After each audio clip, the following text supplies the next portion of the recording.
Halo, selamat pagi semuanya. Kembali lagi di channel tercinta kita, Okto Zulkarnain Channel. Hari ini kita akan membahas mengenai SIV atau HIV dan bagaimana HIV masuk ke dalam tubuh kita dan bagaimana obat antiretroviral yang digunakan oleh ODA mampu mencegah proses replikasi HIV. Ingin tahu lebih jelasnya? Silakan simak lengkap videonya di sini.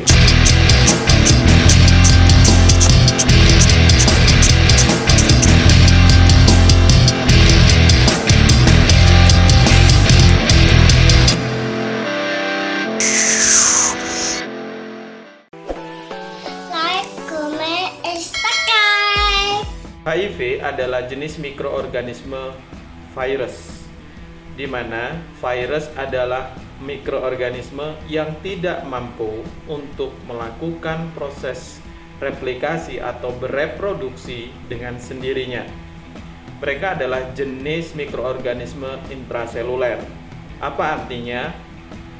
Virus ini tidak akan mampu hidup atau bereplikasi, memperbanyak diri tanpa bantuan sel inang atau sel tubuh kita. Namun yang berbeda pada HIV ini adalah dia menyerang sistem pertahanan tubuh manusia atau yang sering dikenal dengan sistem kekebalan tubuh. Virus HIV ini akan masuk ke dalam tubuh manusia melalui beberapa jalur. Yang pertama melalui darah, yang kedua melalui cairan sperma, yang ketiga melalui cairan vagina, dan kemudian juga bisa melalui jarum suntik atau alat-alat medis yang biasanya cenderung pada pengguna narkoba. Jadi pengguna narkoba yang menggunakan jarum suntik secara bersamaan akan berisiko menularkan HIV. Virus HIV yang sudah masuk ke dalam tubuh kita akan mencari sel target yang diharapkan. Sel targetnya adalah T limfosit CD4 atau sistem pertahanan tubuh adaptif. Mengapa demikian? Mengapa mereka bisa berikatan atau mampu mencari target dan targetnya mengapa T limfosit CD4? Karena mereka memiliki glikoprotein 120 dan glikoprotein 41.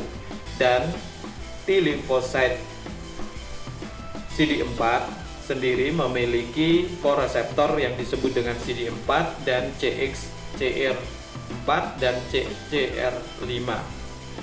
Kita ibaratkan untuk mempermudah animasi atau gambaran saya adalah virus memiliki kunci untuk membuka sel kita karena dia membutuhkan sel kita untuk bereplikasi. Sehingga untuk bereplikasi dia harus masuk ke dalam sel tubuh kita. Kemudian sel virus ini atau virus HIV ini akan masuk dan berikatan dengan CD4 atau T limfosit. Ikatan ini diakibatkan karena glikoprotein 120 dan glikoprotein 41. Mereka berikatan, kemudian setelah berikatan ibaratnya kunci telah dimasukkan dan bisa membuka pintu gerbang dari sel kita.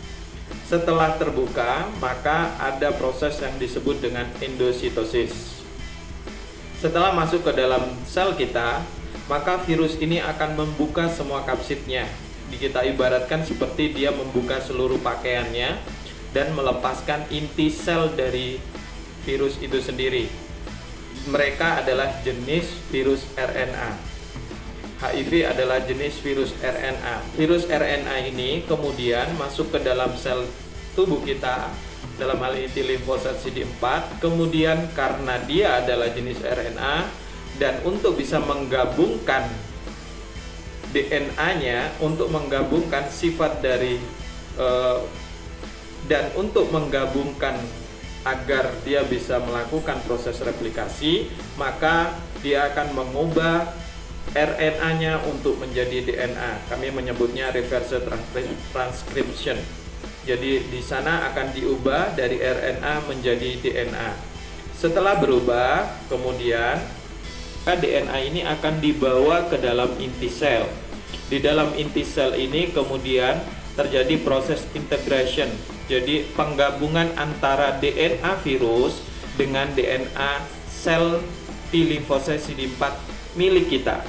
Jadi setelah digabungkan, kemudian ada proses transkriptase. Hasilnya adalah akan muncul mRNA, kemudian ada juga RNA virusnya.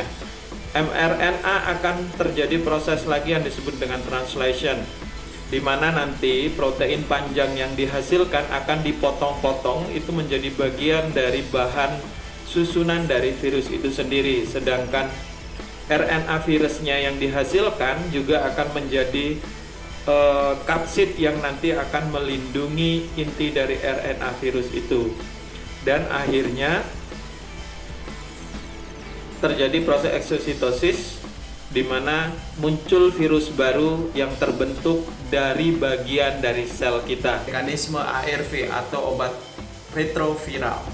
Obat ini biasa digunakan untuk para ODA untuk mengurangi proses replikasi virus, karena kalau tidak maka CD4 akan mengalami kelumpuhan dan orang akan mudah terinfeksi virus, bakteri, dan apapun mikroorganisme bisa masuk dengan mudah ke dalam tubuh manusia. Berdasarkan kategori, ARV dibagi atas 1. Nucleoside Reverse Transcriptase Inhibitor atau kita singkat dengan NRTI.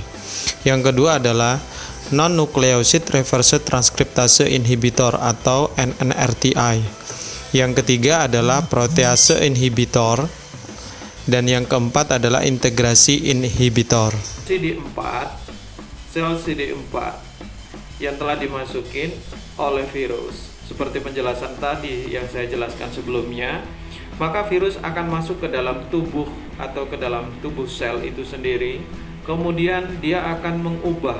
Jadi dia memiliki RNA, di mana RNA ini nanti akan diproses reverse transkriptase. Ya, saya munculkan di sini ada reverse transkriptase untuk menghasilkan ssDNA-nya. Jadi dari mulai RNA akan diubah menjadi DNA. Nah, dalam prosesnya tersebut dia menggunakan DNA dari nukleoside-nya tubuh kita untuk menjadikannya DNA baru.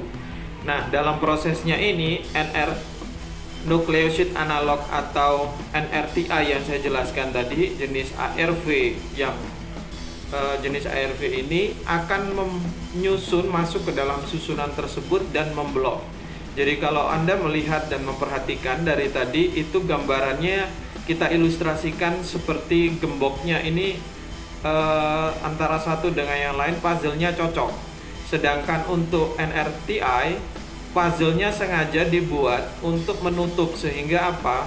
Ketika ada puzzle berikutnya dari nukleoside-nya itu masuk, tidak akan bisa tersusun kembali karena ada blokade di sini. Bisa dilihat dan diperhatikan di sinilah. Seperti itulah mekanisme NRIT-nya. Sehingga hasilnya akan seperti ini.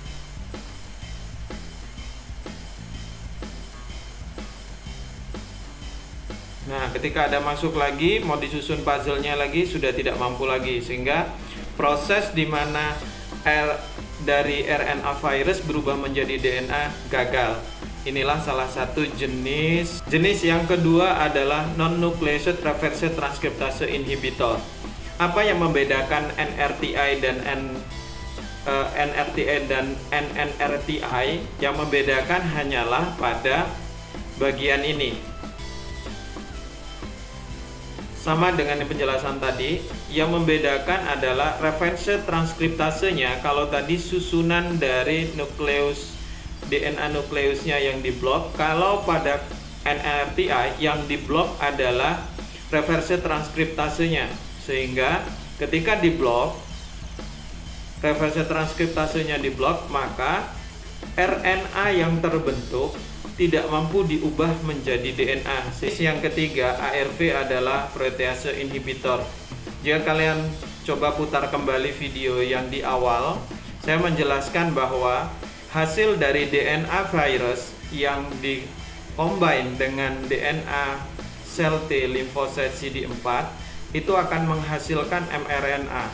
Nah, di mRNA ini nanti akan diubah menjadi protein-protein lain yang merupakan bagian dari virus itu sendiri. Ibaratnya dipotong-potong untuk menjadikan bagian-bagian dari virus HIV itu.